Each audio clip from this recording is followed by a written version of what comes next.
worldwide. Every weight class. It's Lewis Heaton. Whiskey Bynum.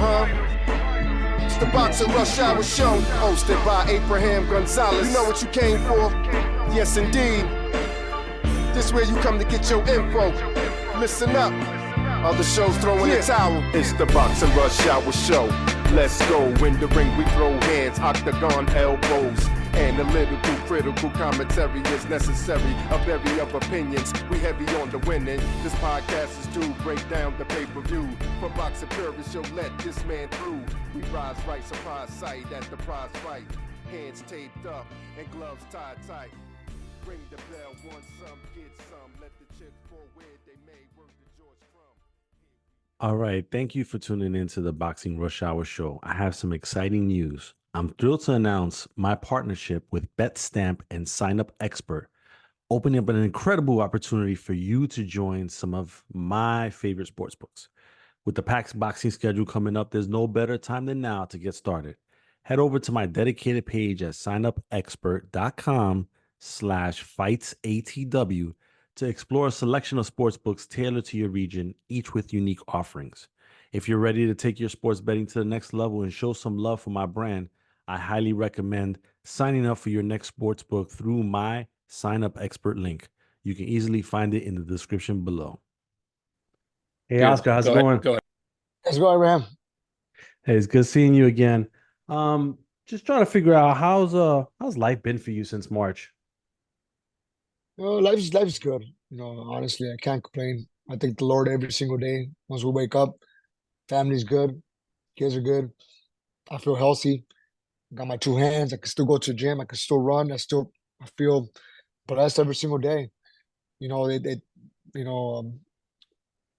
we got a couple of money in the bank, and that people might think that solves all the problems. It doesn't. I think the Lord, Jesus Christ, saves everything. Saves the fact that you look at the other side, you see some people might be struggling. You look at your kids, and you look at life. You say, "Yeah, we're good. We're okay." So I feel good. I feel blessed to have another opportunity against Emanuel Navarrete, and I'm taking advantage of it. I'm going with everything. I can't complain about life. Can't complain. I feel blessed to have this opportunity. That's what's up. And it's funny. Earlier this year, right? I had spoken to you at the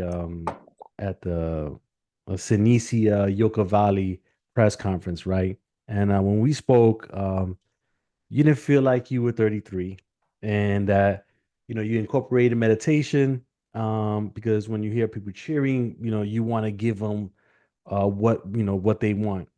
I saw more of a composed fighter in you against Liam Wilson. Did you feel like some of the things that you incorporated in your lifestyle kind of all came together that night? Yeah, it did. I think also the hard work that we always put. We work hard for each and every fight, but that's what every fighter says. Of course, because we do fight, we do have to give it our best. But in reality, once you start realizing that this won't be forever, start enjoying everything, every little single moment, every this right here that we're talking about boxing. Going for a run, eating a healthy diet, enjoying a coffee, enjoying the sparring sessions, enjoying every single moment. You just start enjoying everything. I enjoy the fight. You appreciate everything, and I think that life gives you abundance and abundance, and it's just like you just start seeing everything better. And I think that's what happened in that fight. I started enjoying the moment of a fight because you never know. Every single time I step in that ring for a fight, it could be the last fight of your career, because it's the only sport where you go in there and you don't know if you're going to come back alive, because fighters literally risk their lives inside that ring. Fighters in general, MMA and boxing. So we don't know we're going to come back. There's been several tragedies during these last years where fighters don't make it. So by that being said, you just got to appreciate every single moment. Every time I'm going to step in that ring, I call the wife and call, I just want to tell the kids, I love you and the kids, because you never know. Those better be my last words if it goes south. But I think the Lord has always gone well as far as my rivals and for me.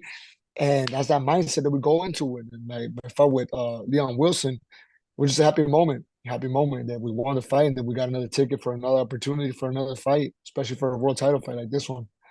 Yeah, and come fight night. It'll be almost, I think, 16 months since your first fight with him. How do you feel knowing that you have the opportunity to right the wrong, as they say? I feel great. I feel great in this opportunity because not everybody gets a second opportunity. You don't get a second chance, especially a fight like that. Because I know it was a one-sided fight, and once when they're one-sided fight, people don't want to see a rematch. But due to my last performance, I started hearing a lot about the possibility of a rematch, and I said, "Wow, you want it? Of course, I'll take it. It's a blessing. Let's go." And we took the fight immediately. I've never been the type of fighter who thinks about it. Yeah, I'm gonna take this round, I'm gonna take that one. Let me think about it. No, first fight, boom, let's go. Vámonos. And and again, I talk about looking at it as a blessing. So now we're back in the gym, training for a second opportunity, looking at what we did wrong, looking at the fight, looking at the film, and okay, we did this wrong, we did that wrong. It was this, that. Now let's train smarter, train this, choose that. So now that's what's been different. But I just feel happy we're going for another opportunity and I'm taking advantage of it. All right. And then there's another fight, Eddie Reynoso in your corner, as part of your team. I would ask, how's your relationship evolved from the time that you added him or you joined him, however you want to look at it, to now fighting for another world title? It's been good. Me and they have a good relationship. He's a great guy inside the ring, inside the gym, and outside. As a person who just constantly talks about boxing, who's constantly talking about game plans, he's talking about this fight and that fight, and he goes way back to the when 60s and talk about fighters from those days. So there's always something to learn, especially in boxing. You can learn so many things and so many game plans and strategies, a lot of repetitions to perfect that. Maybe that straight jab, that straight right hand, and us fighters, maybe we got that ego, so we already know how to throw a jab. Why keep on working on it? Let's work on different things, and always stick to working that jab, or right hand, or uppercut, and to try to get it right. So yeah, our relationship with Eddie's it's been good. He's just a great guy. And I always thank him because we know he's got Canelo. He's got the face of boxing. That could take a lot of your plate, especially somebody like Canelo who's always in the gym and wants that attention from his trainer because it was his trainer first before it was mine. So always got to respect that as far as like, hey, let's go over here, let's go train. So where they go, I go. As far as you go to Lake Tahoe, let's go to Lake Tahoe. You go to Guadalajara, I'm there in Guadalajara. You go to San Diego, I'm there in San Diego. So it's just been a great relationship. You learn, and I just think it's very unfair when you lose. I see a lot of people criticizing the trainer, but when we win, I feel they're the least persons who actually get some credit. So every time I get the chance, I always thank Eddie for helping me get these victories. At the end of the day, we're inside the ring, but boxing is a one-man sport, but I consider it a team sport because you do got to cut, man. You got a trainer, you got a strength and conditioning coach, you got somebody who's with you 24/7, like my cousin Bubba here, who's always helping me out here and there. So it's a team sport. Yeah, for sure. For sure. And going back to this rematch, do you see it playing out any differently stylistically than the first one, or should we be expecting kind of something similar? Because everybody loved the first fight, regardless of how the outcome, played out at the end. Yeah, you got to go back and rethink everything, and we have. We got to expect something way different for sure, 100%. Better footwork, smarter fighter inside the ring in general. It's just simple terms, just be the smarter fighter inside the ring. Work hard, smart for this fight, and that's it. Because I know what to expect already. The first time I didn't know, walked in and I realized inside that ring why he wins, why it's hard to hit him with those loopy shots. So now that I know that, go back and we train for that fight specifically. All right. And then are you, but for whatever reason, do you think that, being at this stage of this career, um, this may be your last shot at a title? I don't know. My last fight with Vaquero, the question was asked already. I heard a lot of people retire already. And we won the fight with Wilson. I know Wilson's not Vaquero, but It was for a title fight. It was an intertitle, and it would have been if Vaquero would have leave the division, we would have been the champion of the division. So it just shows me that staying disciplined outside of camp, keeping this type of lifestyle, education more of a healthy body, of working hard, of avoiding certain, of avoiding the excess parties and excessive, whatever is out there, toxins out there, are going to expand your lifespan, athletic lifespan. So, you know, I don't. I never. I've always wanted to tell her, don't ever count me out because I put in the work. I always put in the work for a good night of boxing. Yeah. And what should people like going to Phoenix to see this fight, or if they've seen it on their tablet or on TV, what are they going to come away with on December 7th when it's all said and done? A good night of boxing, that's for sure. Because yeah, I never promised a knockout of a year. I never promised a knockout in general. I never promised fight of a year or something. Just never promised none of that to my fans. But what I do promise every single time I'm inside the ring, give it my 100%, give it my best, leave my blood, sweat, tears, my emotions, everything inside that ring. And every time I do that, which is most of the times, it's a good night of boxing. Well, at least the people who are around me or people who are like the fanatics, they always tell me they enjoy the fight. And if they win the good night of boxing, it's almost like if I win, even though I lost. Because when I lost for Vaquero, I was heartbroken. And then when I was back home in Museo Sonora, um, people walking up to me and telling me, thank you. I was thank you. That's the first time I've gotten a thank you for losing. It was like, oh, thank you for giving that effort because we could tell you were giving your effort. So I was like, oh, right, man. I could take that as a win as well. I appreciate it. And I appreciate it to all the people out there who really enjoy every time inside that ring. Because I was a little kid once and I was inspired by great fighters. And every time Eddie Morales would fight, and Barrera and Marquez, whew, I will scream at the TV, and every time they won, I won, and I would go to bed happy with a smile on my face. If I could do that to my people, whew, that's a dream come true. That's what's up, Oscar. Listen, I appreciate your time. I wish you the best of luck in December, and we'll talk soon. Thank you, man. All right. All right, ladies and gentlemen, thank you for tuning in to the Boxing Rush Hour Show, fightsatw.com. My next guest got a fight coming up, but not a traditional fight. It's going to be on the BYB Extreme Bare Knuckle on December 6th called Brawl in the Pines. I could only be talking about one man. His name is on his shirt, and he goes by Robert Duran Jr. How's it going? I'm good, champ. Thank you for having me, for having me on your show. I appreciate it. Yeah, no doubt. It's funny because I spoke to you some years ago when I used to work Really? at NewYorkFights.com. So I think I remember. yeah, it's been a Yeah, little yeah. bit. So I've followed your journey for a little while now. But I kind of wanted to know what's been life like for you, just outside the ring in general. People haven't really heard from you in a while, other than those that follow you on social media. So just kind of get them up to speed on what life has been like outside the ring for you. Life is life, man.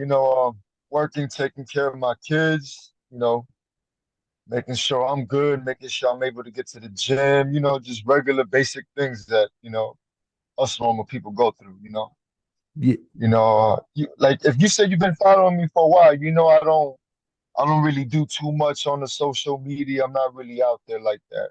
I'm just trying to focus on myself and being better every day. yeah, no doubt. And then, listen, I'm gonna only say this up front, and not because it matters, not because it matters for anything that we say afterwards, but just to kind of get it out of the way. Obviously, you're the son of a legend, right? And that's Roberto Duran. Um, there was a time where you guys weren't really on speaking terms, if I remember correctly. And I Right, think true. that Yeah. I think that now you guys are in a much better place. How has that been for you, seeing it from one extreme to another kind of thing?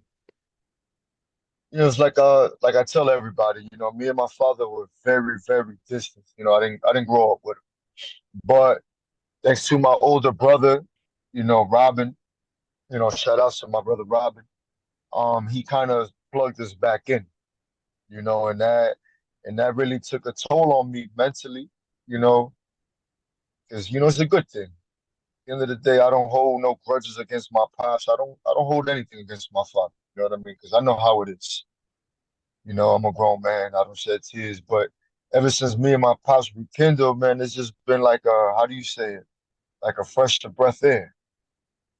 It may not been like an everyday thing between me and my pops, but at least it's something. We starting somewhere. So, I thank God for that. That's beautiful, man. All right, we're gonna go right into your stuff. Your last boxing match, right, was in October of 2023, if I'm not mistaken, in Riyadh, Saudi Arabia. Oh, Um, don't even get me started on that one. That but fight pisses me off, man, so much. now, obviously, you lost, you were stopped in second round, I think it was, but not really so much emphasis on the fight itself. How did it go from being competing in a boxing ring to then signing a deal with BYB, a few months later?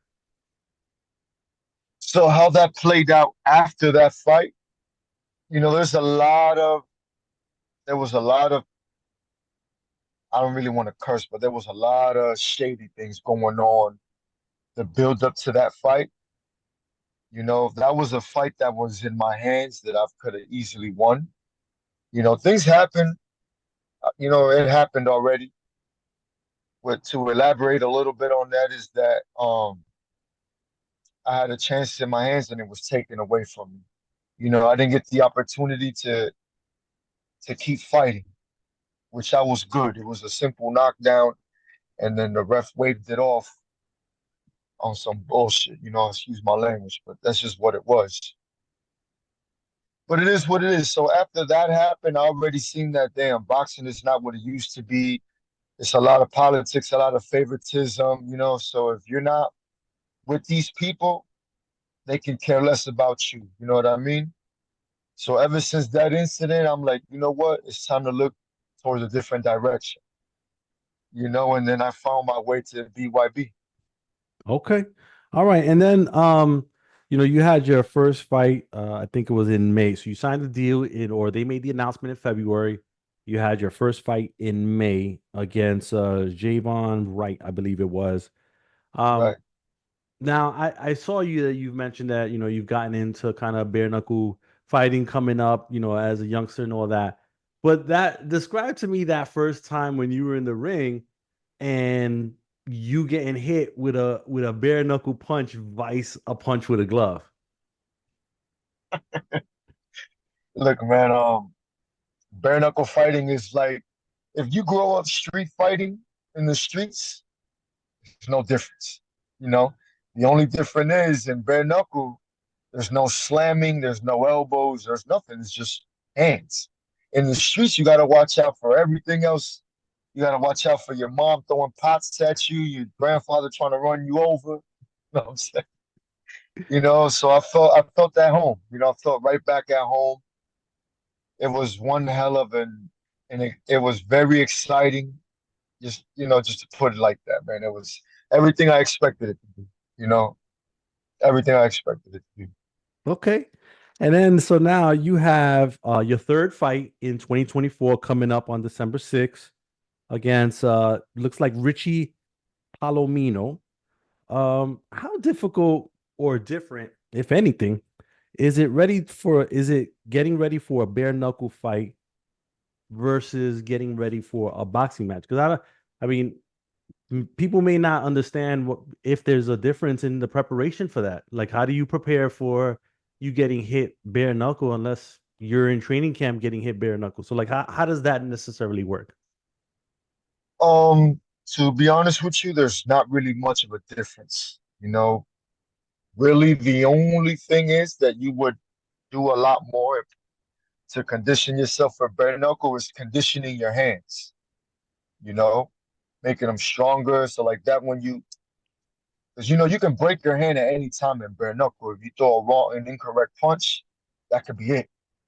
So you have to train and condition your hands to make them harder, make them stronger, and punch placement. You know what I mean? And on top of that, your conditioning, same thing you would do for boxing on your conditioning, you would have to like 2 times that for bare knuckle. Because bare knuckle is 5 to 6 rounds, 3 minutes, and you don't want to gas out. So if you gas out in bare knuckle, man, listen, you're gonna have a tough time. You know what I mean? So conditioning and then conditioning your hands is basically the only things really that changes from boxing to bare knuckle. Yeah, because at even those moments. Oh, I lost you there. I lost you on the. My Yeah, bad. My phone kicked me off for some reason. I apologize for that. nah, it's okay, man. Sometimes when you get a call or whatever, it'll tend to do that.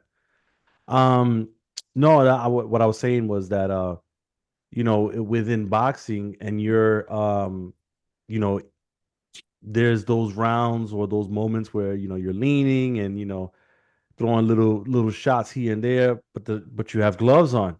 A little Right. different, a little different when you lean in and maybe getting hit with those short shots, but bare knuckle. I mean, in boxing, you can easily defend a lot way better because you have 8 ounce to 12 ounces basically covering half your face. With bare knuckle, it's difficult to do that. You have your hands. Me, I tend to like open my hands because it gives me more space to cover. You know, it's just, but you got to be on the move, man. You got to be on your toes. You got to stay alert at all times and moving. You got to move. Yeah, But no doubt. So now listen, I mean, you're not a young gun no more, right? You're 36 years old. You're fighting bare knuckle. How much longer do you see yourself doing this, or is that something that you're even thinking about? nah, man, listen, I age like fine wine, baby. I age like fine wine, kid. At that 36 don't mean shit to me. I fight and perform like if I was 20. To be honest with you, you know what I mean. And that's not me just saying that because that's just how I feel. I eat properly. I take my vitamins. I'm always training. I'm always working out. I don't party. I don't drink. I don't smoke. I don't do any of that. And I kind of embedded that in my mind. So what you think your mind, what you repeat, your body becomes that. So in my mind, I'm like, I'm young every day. I'm 20 every day. No doubt. So like, okay, this guy's 20 every day. So that's just what it is. Hey, I ain't mad at you for that, man. I say that to myself every day too, but then every once in a while I get reminded I'm 45. That's nothing but a number, man. That's all in your mind. That's Yeah, all in. no doubt. All right, listen, lastly, why should people tune into your fight on December 6th? And it's going to be on the Fight Network for those here in the US. This is the gorilla, baby. It's El Gorilla's in the building. I always come to fight. I always come. I don't really want to say entertain because I don't really entertain. I come to fight. That's my profession. That's what I do. But for people that are watching, is entertaining, I guess. So it's gonna be explosive. All right. It's BYB. We do it the best. No doubt. All right. Well, listen, Robert, I appreciate your time, and I wish you the best of luck on December 6th. I appreciate you, my friend. Thank you for having me on the show, man. God Thank you. bless. Likewise. All right. Hey, Jordan, what's going on, man? It's as sunny and as clear and as beautiful as it is in the background, it seems like your career is just as bright. Um, big stuff happening with everything that you got going on. Signed a new deal. We're gonna get into and all that. But you've been busy you had 3 fights this year. What has life been like for Jordan? Not the fighter inside the ring, but outside of the ring. I mean, recently life's been good. I've been traveling a little bit, seeing a lot of family. Missing a lot of things over the years. So hop over to a wedding, hang out with cousins, family, travel around Europe a little bit. So yeah, life's been good. Been enjoying a little bit, staying in the gym during all this time as well. So kind of just waiting for my debut with Golden Boy on the Zone and whatnot, and yeah, which is coming soon. And so still focused, but enjoying life, enjoying the weather, enjoying the sun in the background. That's for sure. Yeah, and you mentioned Golden Boy and you signing a deal with them. Obviously, you've been training out of Brick House in LA. You're with Julian Chua, who's been training you. I guess my question is, with all the different opportunities that are out there, why did Golden Boy make the most sense for you? I think Golden made the most sense because they're about making the best fights. They had the right vision for me, keep me active. It was here more local in California. I just thought we had the right, Minas de Hoya had the right same mindset, and I think he's got his motivation for boxing right now is similar to mine. So I think it made more sense over PBC Top Rank, Matchroom or Queensberry, American promoter, knows what he's doing, been proven through the trenches with other fighters. And, 154 is a hot division. He's other guys at 154. And he's been making the best fights happen and exciting fights. And I think he's the best person for the job to make that happen. So. Okay. All right. And then your opponent obviously is to be determined on December 14th. You've got you were taking some time off to take care of some things. When are you gonna officially like lock down and start your training camp? Um, Technically, I'll do an 8 week training camp, which will be in 2 weeks, but I'll be in the gym these next 2 weeks as well. So I like to do that. I like to do a full 8 week training camp. But before the training camp starts, I like to do, I'm basically in the gym, but it's just not telling you. This is a little, I guess I would say it's a little easier going through the motions, getting the body ready. You don't jump into like smashing stuff, smashing heavy bags and whatnot. So I take this 2 weeks to go on runs, hit the stairs, move around, be in the gym every day, doing things just maybe a little bit toned back. And then the 8 week mark, which is 2 weeks from today, is when training camp technically starts. Yeah. Okay. And then talk about at this point, you've had these fights as a pro, being with Julian Chua, and how have you seen yourself progress with under his tutelage? I've seen it progress a lot. I've seen it a lot in the gym. I see it in the fights too, but I see it a lot in the gym, especially after a fight. I come back to the gym and sparring, you just see levels go up. I'm just sparring good fighters, and it's not what's it called? A competitive sparring session at all. It's like, oh, I can find better fighters. It's a little surprising sometimes, and how much better I get, how much it clicks and whatnot. I think I agree with Julian. He's crazy about the fundamentals and basics, and I'm a guy who's psycho about things too, like psycho about drilling things and making things perfect. So it's a perfect match. Make my hand placement perfect, my balance, my footwork, always be in position to punch or defend, like being perfect and drilling that stuff. And I drill it on everything. Doesn't matter what I'm doing. Heavy bag, double M bag, shadow box, and slip bag. Spar. I'm always drilling it. Look in the mirror and drilling it. Making sure that I'm not messing up for a second or whatnot. Always in position, a good boxing stance. A lot of guys hit a heavy bag for 3 minutes, and during that 3 minutes, how many times do they bounce up and bounce around? That's if you tell what I'm saying. That's technically, you're not in a good position. You're not taking that little bounce break during a real fight. During a real fight, you're always in the zone with the little bent knees, always in position, ready to attack or defend. So even those little things matter. And that helps with your conditioning and cardio. Taking those little bounce breaks is refreshing. So hindsight makes it a little easier, and don't want to make training easier. Yeah, no doubt. And you touched on it before, man. 154 is flooded with talent. And it, uh, you said something about, or I think on the press release it says something about maybe fighting 6 times next year. Um, are you okay with like a slow build towards what you want to do or which fights you want to get to? Or are you looking for like a top name at the end of those 6 fights? next year because it's so crowded and the belts are kind of like held up between like two or three guys?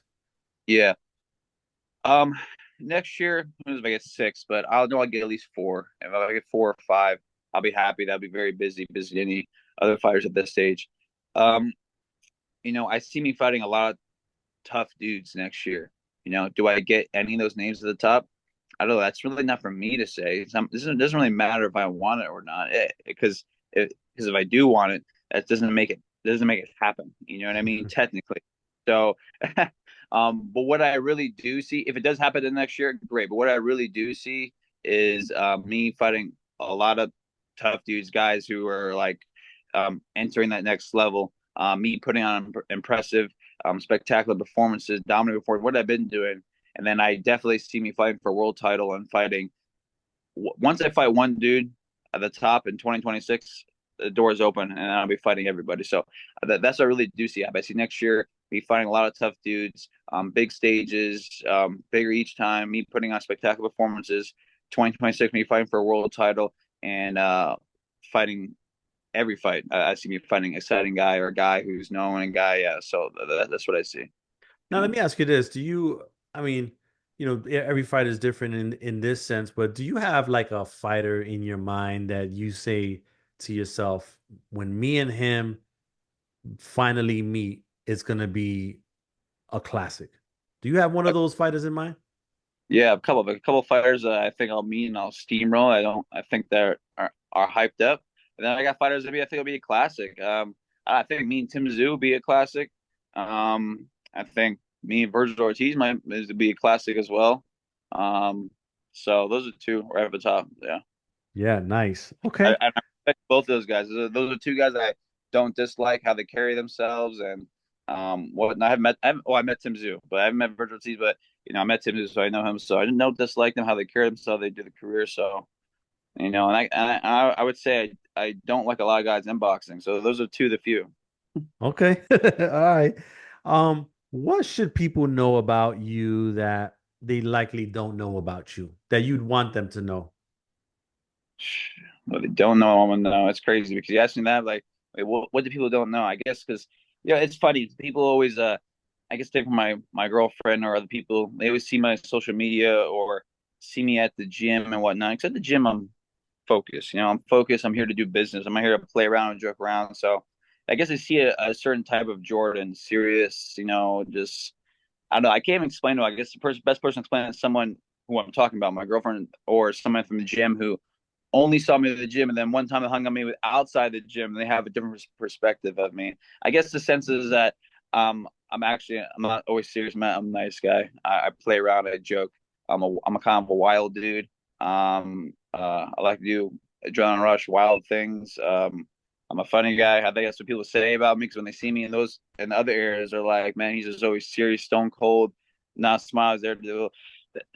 I guess that's the way I always been trained from Hawaii. I was always taught you got to train how you fight. When I fight, I'm a very mean, angry guy. So that's kind of how I train 9 times out of 10. I go to the gym. I'm not there to like talk and chat. I'm there to do where that's sparring, if it's beating the shit out of a heavy bag or whatever's going on that day. It's kind of, I guess, my mindset. It's kind of hard to get out of. I'm just a guy in his ways or whatnot. But I'm just a dude who loves this country. Who you know who loves a lot of good things. I'm a good person. I'm not a bad dude, but I will get bad. But if getting bad is what it takes to get the job done, I will turn bad. Yeah, Yeah, no way. no doubt. No doubt. And lastly, on December 14th, you're fighting at the Toyota Center, Terrio, California. I was telling Bernie that, hardcore is a 10 is a good fight city. Lexus Rocha versus Raul Curel is the main event. When people watch your fight that night, what's the lasting impression you want to leave on them? I mean, it's what I've been doing every time. I feel like, and I'm an honest dude. I feel like I've done it every time. And what I'm going to do this time again is, again, a dominant, explosive performance. I mean, you might see new things. You might see a new fold of me, maybe a new move, new skills. But no matter what you see, it's going to be dominating. There's going to be lots of punches. There's going to be skills. There's going to be pain. There's going to be excitement. Someone's going to get hurt. And it's being punches being thrown. There's going to be powerful punches to throw. I'm looking for damage, but it's going to be done in a skillful manner. And so I give a little bit of all that. I think I've shown that over my fights. I went to distance once, and that was in October of 23 against Cameron Grill. But if you watch that fight, I mean, that was an exciting fight. I think I threw 600 punches even. That's my mic count. I recounted them, put in slow mo, watch it. So that's I don't know, 70 something punches that average around. I beat the living crap out of him 8 rounds. Tough to have 2 busted hands, not broken, but just really bad bruised hands from the very beginning. So that's played a factor. But it doesn't matter the fact. It was super exciting. I beat the living crap out of him. I got pictures on the wall from the fight where he's like, bracing for impact, pretty much brace for impact, like for like a shit brace for impact. That's kind of how pictures I've looked on the wall. So it's going to be exciting and whatnot. And, it's cool. I showed a new move in my February fight in 24. I faked the right hand, threw left hook to the body, boom, caught him, dropped him, put him out. What's it called? In my April fight, I got hit a little bit more than you think. I rolled a punch, it got hit with it, came back with the right uppercut to the solar plex. Boom. That's what caused the what proceeded after that, which was I dropped him after that. And then the last fight, I mean, I knocked out a dude, never been stopped or dropped.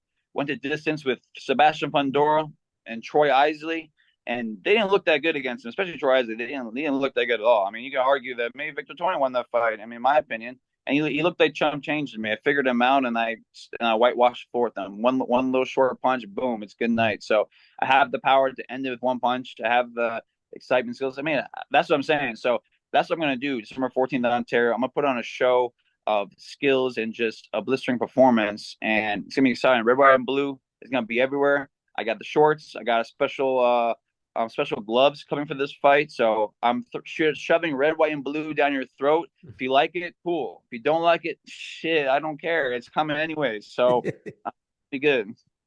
All right, Jordan. Listen, I appreciate your time. I wish you the best of luck in December and in your future for next year as well. All right, sweet, Abraham. Thanks for good talking to you. Likewise. Thank you, gentlemen. All right, thanks, Bernie. I pressed up. Buenos días, campeón. ¿Cómo está? Hola, buenos días. Pensé que iba a ser en inglés todo, pero muy buenos días, muchas gracias, estamos muy bien. Ok, qué bueno. Ok, vamos a comenzar en mayo, ¿verdad? Yo te vi Vale. en el conferencia de prensa, ¿verdad? Y cuando tú te pesaste y la noche de la pelea. Por mí, viendo de afuera, algo estaba un poquito diferente. No sé si era bajando el peso o era otra cosa, pero en las palabras tuyas, ¿qué pasó esa noche cuando tú peleaste? ¿Cuál pelea, perdón? La de Berencheck. Ok. No, todo bien, la verdad, todo se dio bastante bien, nada más ahí detalles, ahí algunas cosas ahí personales y todo, pero no, todo bien, la verdad en la pelea me sentí bien, un poco lento nomás, hay detalles mínimos, pero todo ajustable, se puede mejorar obviamente, y pues nada, todo después, miré la pelea y todo, y no fue algo así como tan mal, solamente te digo, pues tal vez puede ser una mala noche, algo que no cuadró al 100%, pero ya lo dimos por alto, ya pasó todo. Ok. Y mucho de la prensa creía que iba a quedarse a los 135 en el peso ligero. ¿Cómo vino la decisión para bajar para atrás al peso superplomo? No, pues nunca decreté que me iba a quedar en 135, solamente fue el saber si, o más bien si podíamos conseguir 135, de ahí vamos a tomar la decisión. En 130 soy campeón mundial, será la pelea con Valdez, la revancha. Vemos una oportunidad de hacer otra buena pelea con Valdez. Pues nada, tomamos la decisión de bajar, de retomar el título y defenderlo bien. Valdez viene motivado, creemos que va a ser una buena pelea. Ahora con la experiencia de los dos de primer combate, yo creo que va a ser mejor aún esta. Y pues nada, por eso, de las 35, pues vamos a empezar vamos a hacer la pelea en las 130 bien ahora y esperar a que pase todo y que salga todo bien, primero Dios. y después empezar a tomar ya por pensar en si vemos si subimos a 135 y también ver qué panorama hay, ¿no? Qué tal, qué tan amplio está el panorama ahí. Ok. Y antes que te pregunto por Valdez, ¿qué ha hecho en este verano, en ese tiempo después de la pelea, la última pelea, fuera del ring, um, antes que se presentó la pelea de Valdez otra vez? No, pues estuve con la familia, trato de descansar aquí en la casa, estoy acá a gusto pues en mi pueblo y pues ahí pegándole un poco al gym, sin tratar de descuidarme tanto pues para estar no tan en mal forma cuando llegue, por decir ahora la pelea con Valdés, que ya llegó la pelea, pues ya no empiezo tan disminuido, empiezo como a medio gas, digamos. Ah, ok. Y en el 2023 peleaste contra Oscar Valdez en una guerra. Esa pelea fue una guerra. ¿Cómo piensas que va a ir esta pelea? Casi lo Oh, mismo. creo que va a ser más fuerte, te digo, por el tema de los estilos, ya nos conocemos un poco más, creo que va a ser mejor aún esta pelea. Es lo que yo estoy pronosticando porque yo voy a tratar de buscar el knockout y eso va a forzar a Valdez a forzarme más y a trabajar mejor en esa pelea. Ok. Y tú dijiste algo en el Instagram a que yo tenía aquí. Espérate, que yo lo tenía, perdón. Um, lo tenía aquí.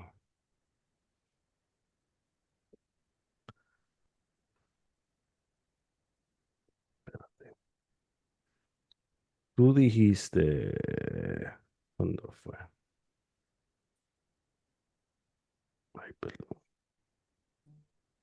Anyway, yo lo busco ahora. Oh, espérate. Oh, tú dijiste en octubre, el camino es duro, complicado y extenso, pero al terminar todo, habrá valido la pena cada paso, cada caída, todo. ¿Qué estabas pensando cuando tú dijiste eso? Pues nada, que hay más tiempo que vida y tengo mucha salud, gracias a Dios, mis papás están bien, mi familia está bien, y eso es lo primordial, al menos para mí, entonces no hay nada por qué preocuparse, a eso me refería, estoy muy tranquilo conmigo mismo, con mi posición, con todo, la verdad, la vida es bella, es bueno, todo, y es por eso que el mensaje va más decretado por esa parte. Ok. Y para este campamento, ¿ha hecho algo diferente o hecho casi lo mismo de la otra pelea?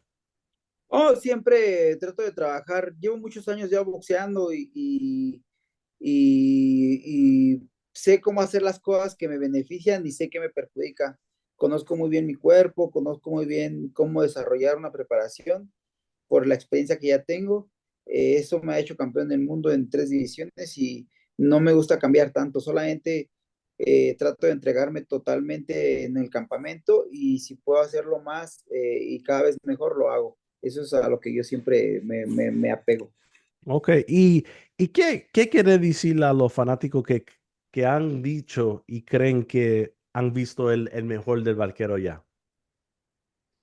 No, pues yo todas mis peleas trato de hacerlo mejor, te digo, de repente hay momentos, circunstancias o cosas que no pueden salir bien o no salen bien, pero pues esas son cosas que pasan en todos los aspectos, en cualquier momento de la vida puede pasar algo así para cualquier persona, y yo solamente pude haber tenido un mal día, una mala noche. Estoy retomando mi carrera con toda la actitud y con todo el ánimo del mundo. Creo que esta preparación me sirvió para fortalecer aspectos físicos que no había tenido oportunidad antes por algunas lesiones, pero estoy muy bien. Creo que posiblemente puede ser mi segundo prime en mi carrera y pues nada, a entregarlo todo al 100% siempre. Ok. Y la última pregunta, ¿qué mensaje quiere dar después de que todo el mundo ve la pelea? ¿Qué mensaje tú crees que tú vas a dar? No, quiero dar el golpe en la mesa, quiero dar el golpe de autoridad en la mesa, quiero decir que estoy presente, que estoy para pelearle a los buenos peleadores de esta camada, digamos, de este ciclo. Y pues nada, yo creo que las peleas que me queden en el boxeo las quiero hacer bien y las quiero hacer con buenos peleadores. Ok. Pues eso es todo. Gracias por su tiempo y buena suerte en la pelea. Listo, muchas gracias, buen Gracias. día. Ya. Robeisy, ¿cómo estamos? Matamos, hermano. Vas a ser casi un año casi al día cuando peleaste a Rafael Espinosa, um, cuando pelea en la revancha. ¿Qué has aprendido dentro y fuera del ring del boxeo en este último 12 meses? Bueno, creo que la mejor enseñanza es que cuando uno no está bien mentalmente, la mejor opción es enfocarse en uno mismo y en estar bien para poder hacer el trabajo correctamente. Y, y solo eso, enfocarse en bien en el trabajo, que cuando tienes que una pelea tan fuerte como es el deporte de nosotros, pues se juega en golpes y estamos tentando con la salud, pues uno tiene que estar bien mental y físicamente para aceptar eso y cuando no es así, pues es mejor una retirada a tiempo, pero nada, las cosas pasan por algo y pues aquí estamos de nuevo. Sí, sí. Y yo sé que viéndote en la televisión esa, que tú querías la revancha inmediatamente, ¿verdad? Am, pero después de la pelea de junio, ¿cambiaste la mente un poquito sabiendo que a lo mejor tenía que tener esa pelea en el medio antes de la revancha o no? No, realmente creo que fue lo que pasó, como dije anteriormente, las cosas pasan por algo y pues se dio esa pelea por medio, tuvimos los dos una pelea cada uno y pues sucedió cuando tenía que suceder y nada, vamos a ver la guerra. Ok. Y este campamento, tu página de Instagram, ha enseñado más entrenamiento diferente, parece. ¿Trajiste nueva gente para este campamento o solamente está enseñando un poquito más de el entrenamiento tuyo? No, realmente ya desde que empezó el año estoy trabajando con, con este entrenador. Y pues no, realmente es lo que sale, que lo grabamos y lo compartimos, pero no es por, por cambiar, hacer algo diferente, simplemente estar enfocado, trabajar lo que hay que trabajar y pues ir ready para lo que pase. Ok. Y después, dice cuando uno pierde el título mundial que uno se pone más motivado, pero también pasa a que le ganó la pelea. ¿Cómo piensas, cómo piensas ahora sabiendo que tú vas a entrar al ring en el 7 de diciembre y el título que tú tenías antes está en la otra esquina? No, creo que lo que pienso es solo en recuperarlo, en que vuelva ese título a la casa y pues seguir el mismo camino que vamos de victoria, buscar las peleas grandes, unificar y pues seguir trabajando y enfocado en el trabajo. Como te dije anteriormente, si uno tiene que saber, y esto me pasó, que cuando no está enfocado las cosas no salen y pues hay que enfocarse en el trabajo cuando toca. Ok. Hay Y, tiempo para todo, para vacaciones, para tiempo con la familia y pues cuando hay que trabajar, hay que trabajar. Hay que trabajar, eso sí, eso. ¿Qué vas a hacer o qué vas a ver los fanáticos esa noche cuando tú peleas en la revancha? Otra guerra, por supuesto, si lo estaba diciendo anteriormente, si en diciembre pasado quedó pelea del año en las carreras de Torran y ESPN, y estoy más que seguro que fue mi peor versión de todo lo que han visto, todo el que me conoce sabe que realmente no peleé como peleo yo y con todo eso fueron 12 rounds